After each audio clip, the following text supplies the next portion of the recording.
Dear students, अस्सलाम वालेकुम। उम्मीद है आप खैरियत से होंगे और आपने पिछला टॉपिक पढ़ा होगा और आपको समझ में आ गया होगा। आज उसी टॉपिक का नेक्स्ट पार्ट हम करेंगे। हमने लास्ट टॉपिक जो किया था वो था ग्रेविटेशनल पोटेंशियल एनर्जी। आज हम करेंगे gravitational potential energy near earth surface. अब हमने पिछले टॉपिक में किया था कि जो है यू की वैल्यू निकाली थी। यू क्या था? Gravitational potential energy. तो इसकी वैल्यू हमने निकाली थी -g/m ओवर आर। एम क्या था? ये G gravitational constant. M capital M जो है वो है सरफेस जो है अर्थ का मैस है, और स्मॉल एम जो है ऑब्जेक्ट का मैस है, और आर जो है डिस्टेंस। अब हम देखेंगे कि for an object lying at the surface of अर्थ, तो उसकी ग्रेविटेशनल पोटेंशियल एनर्जी क्या होगी। यानी कि वो ऑब्जेक्ट जो सरफेस ऑफ अर्थ के ऊपर लाई कर रहा है उसकी ग्रेविटेशनल पोटेंशियल एनर्जी क्या होगी। U इंटू आर, ये आर रेडियस को जाहिर कर रहा है, radius of earth is equal to -g/m divided by R E. यानी कि इस आर की जगह हमने रेडियस ऑफ अर्थ पुट कर दिया है। अब जब ऑब्जेक्ट जो है लाई करे at height h above the surface of the earth, तो उसकी ग्रेविटेशनल पोटेंशियल एनर्जी होगी u इंटू एच, यानी कि उस हाइट के ऊपर लाई कर रहा है, is equal to -g/m divided by R E plus H. यानी कि इसमें हमने h को प्लस कर दिया है। अब जो है डिफरेंस क्या है इन ग्रेविटेशनल पोटेंशियल एनर्जी में? Del U is equal to U into U H height वाला और minus U into R E. इसकी वैल्यूज पुट करें -g/m over R E plus H minus, तो ये वाली वैल्यू हम इस पे पुट कर देंगे -g/m over R E. Subscript इसका आर ई है, ई इसके अर्थ को रिप्रेजेंट कर रही है, is equal to -g/m divided by R E plus H plus g/m over R E. तो यहाँ पे हम क्या करेंगे कि जो है g/m ओवर आर ई पॉजिटिव वैल्यू बाहर पहले ले आए हैं, -g/m over R E plus H.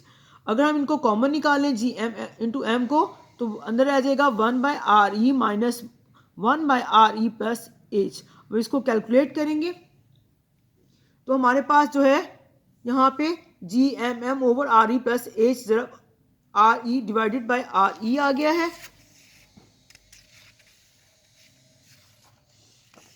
इनके हम एच के साथ इसको लिख सकते हैं कि आर ई मल्टीप्लाई भी करें और आर ई डिवाइड करें, कोई फर्क नहीं पड़ेगा क्योंकि ये 1 के बराबर होगा।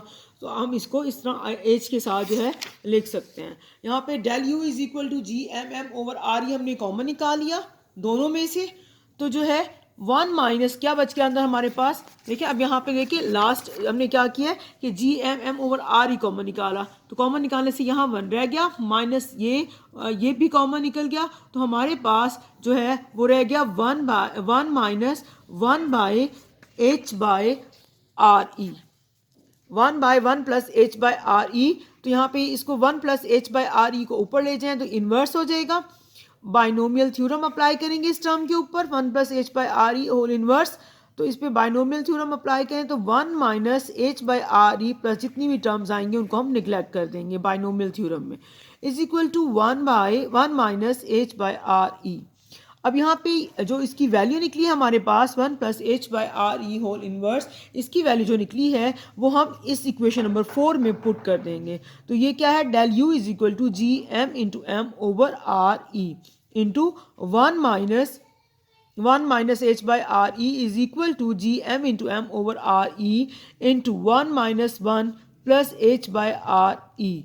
अब क्या होगा कि 1 से 1 कैंसिल हो जाएगा, तो अंदर क्या रहेगा जाएगा h बाई आर ई। तो हमारे पास वैल्यू क्या आई है? टोटल वैल्यू डेल यू की is equal to g/m over into H over R E का स्क्वायर।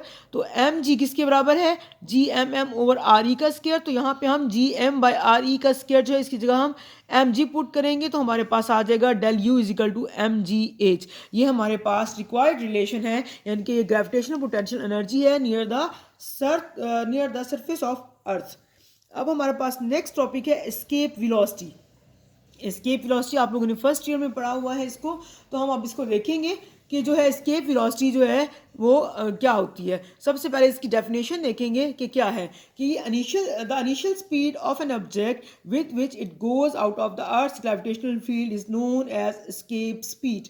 क्या है कि the initial speed of an object with which it goes out of the earth's gravitational field is known as escape speed। यानी कि वो speed, किसी भी object की इनिशियल स्पीड जिससे वो अर्थ के ग्रेविटेशनल फील्ड से बाहर निकल जाए, उसको हम एस्केप स्पीड कहते हैं। डेली लाइफ में हमने ये ऑब्जर्व किया हुआ है कि जब किसी भी ऑब्जेक्ट को ऊपर थ्रो किया जाए, ऊपर की तरफ फेंका जाए, तो वो वापस आती है टूवर्ड्स द सरफेस ऑफ अर्थ, यानी कि कम बैक करती है अर्थ की तरफ, क्योंकि उसके ऊपर ग्रेविटी की फोर्स एक्ट कर रही होती है जो कि उसको अट्रैक्ट करती है।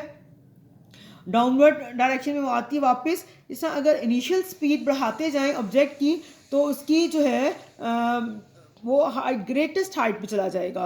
इनके आहिस्ता आहिस्ता उसकी स्पीड बढ़ाते जाएंगे, इनिशियल स्पीड जो है तो हाइट भी उसकी बढ़ती चली जाएगी, यहाँ तक कि जो है इनिशियल स्पीड बढ़ाते बढ़ाते एक स्टेज ऐसी भी आएगी कि ऑब्जेक्ट जो है वो वापस नहीं आएगा, यानी कि ऑब्जेक्ट जो है अर्थ की तरफ वापस नहीं आएगा, ये एस्केप आउट कर जाएगा, अर्थ की ग्रेविटेशनल फील्ड से बाहर निकल जाएगा। तो ये मिनिमम इनिशियल स्पीड जो है इसको हम कहते हैं एस्केप स्पीड। अब इसका रिलेशन फाइंड आउट करेंगे कि इसका रिलेशन जो है क्या है। तो रिलेशन फाइंड आउट करने के लिए सबसे पहले कंसिडर करेंगे इसकी ग्रेविटेशनल पोटेंशियल एनर्जी। इनके एक प्रोजेक्टाइल है जिसका मास m है, वो सरफेस ऑफ अर्थ को लीव कर रहा है with the escape speed v के साथ। तो प्रोजेक्टाइल की काइनेटिक एनर्जी होगी 1/2 mv का स्क्वायर, और इसकी पोटेंशियल एनर्जी जो है वो u है, किसके बराबर है, u is equal to -g into m over r। यहाँ पे m जो है, बिग एम जो है वो मास ऑफ द अर्थ है और आर उसका रेडियस है। जब प्रोजेक्टाइल इन्फिनिटी पर पहुंचेगा तो वहाँ पे ये स्टॉप कर जाता है। जब वहाँ कोई भी बॉडी स्टॉप करती है तो उसकी काइनेटिक एनर्जी ज़ीरो हो जाती है, और यहाँ पे पोटेंशियल एनर्जी भी ज़ीरो हो जाएगी, क्योंकि जो है infinite separation between two bodies is zero potential is our zero potential energy configuration. इनके उनके दरमियान में जो है दो बॉडीज़ के दरमियान में जो है इनफाइनाइट सेपरेशन हो गई है। इट्स टोटल एनर्जी जो है, क्योंकि जो है वो एट इन्फिनिटी पे वो ज़ीरो हो जाएगी, क्योंकि दोनों काइनेटिक एनर्जी भी और पोटेंशियल एनर्जी ज़ीरो है। अब law of conservation of energy के मुताबिक जो है इसकी अर्थ के ऊपर जब जो है हाइट के ऊपर जो है इसकी टोटल एनर्जी ज़ीरो है, तो अर्थ के ऊपर भी इसकी एनर्जी टोटल एनर्जी ज़ीरो होनी चाहिए। अब देखिए sum of kinetic energy plus potential energy किसके बराबर है, जीरो के बराबर है।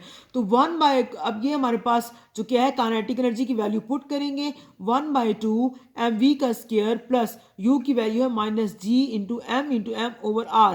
m क्या था, मास ऑफ अर्थ, और mass of object divided by क्या है, radius of earth, is equal to 0।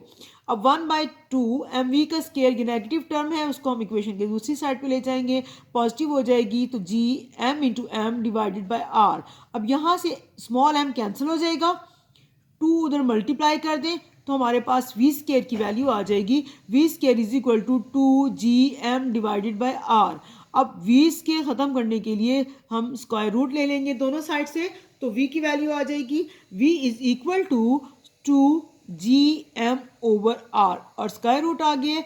अब ये सारी कांस्टेंट वैल्यूज हैं, देखिए ना, g ग्रेविटेशनल कांस्टेंट, m भी ग्रेविटेशनल m है मास ऑफ अर्थ, और r जो है रेडियस ऑफ अर्थ, तीनों कांस्टेंट क्वांटिटीज हैं। इनकी वैल्यूज अगर हम पुट करें तो क्या वैल्यू निकलेगी, एस्केप वेलोसिटी की 2 मल्टीप्लाई g की वैल्यू है 6.67 into 10⁻⁻11, mass of earth 5.98 into 10⁻24 divided by radius of earth है 6.37 into 10⁻6 is equal to 1.12 into 10⁻4 metre पर सेकेंड। अब यहाँ पे हम इसको पॉइंट जो है 11.2 कर देंगे, इंटू 10⁻3 हो जाएगा, तो मीटर पर सेकेंड, तो ये किलोमीटरों में आ जाएगी, तो v is equal to 11.2 kilometre per second. तो ये हमारे पास एस्केप वेलोसिटी आ गई है, उसकी वैल्यू हमने फाइंड आउट की है एस्केप वेलोसिटी की, जो कि 11.2 किलोमीटर पर सेकेंड। ये हमने टॉपिक वैसे फर्स्ट ईयर में किया हुआ है, उम्मीद है आपको समझ में आ जाएगा। आप इसको खुद से करें, अपने हैंड से करें, बैठ के रिटर्न वर्क में करेंगे खुद से, तो आपको अच्छी तरह से ये समझ में आ जाएगा। जहाँ से आपको अगर नहीं समझ में आता वहाँ आप जो है उसको हाइका से जो है कमेंट बॉक्स में इसको जो है क्वेश्चन कर सकती हैं, फिर हाइका जो है वो मुझसे क्वेश्चन पूछेंगे और उसका आंसर आपको बता देंगी। उम्मीद है कि आपको समझ में आ जाएगा इंशाल्लाह। ओके, थैंक यू, अल्लाह हाफिज़।